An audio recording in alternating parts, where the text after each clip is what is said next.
দর্শক, আমাদের সাথে শহীদ মিনার থেকে যুক্ত হচ্ছেন এই মুহূর্তে সহকর্মী মারুফা রহমান।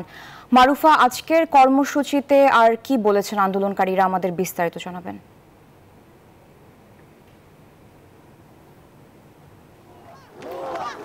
আজকে আপনি জানেন যে শহীদ মিনারে বৈষম্য বিরোধী ছাত্র আন্দোলনের ডাকে এখানে জনতার ঢল ছিল এবং সেই সাথে তারা বেশ কয়েকটি নির্দেশনা দিয়েছে এবং এক দফা দাবি তারা দিয়েছেন।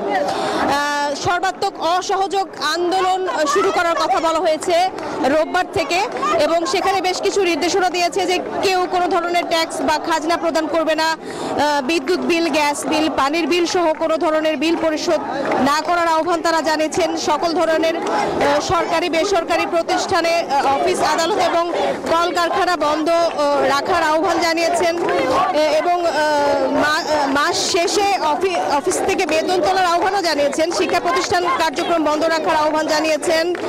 প্রবাসীদের ব্যাংকিং চ্যানেলে কোনো ধরনের রেমিটেন্স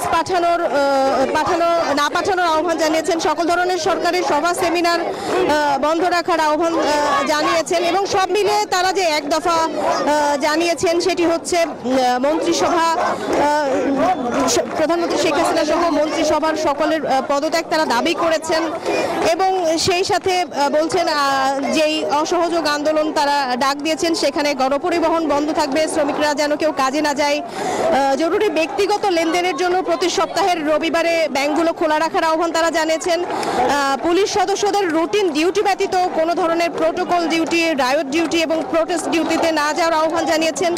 তো মোটামুটি এই ছিল তাদের যে আহ্বানগুলো।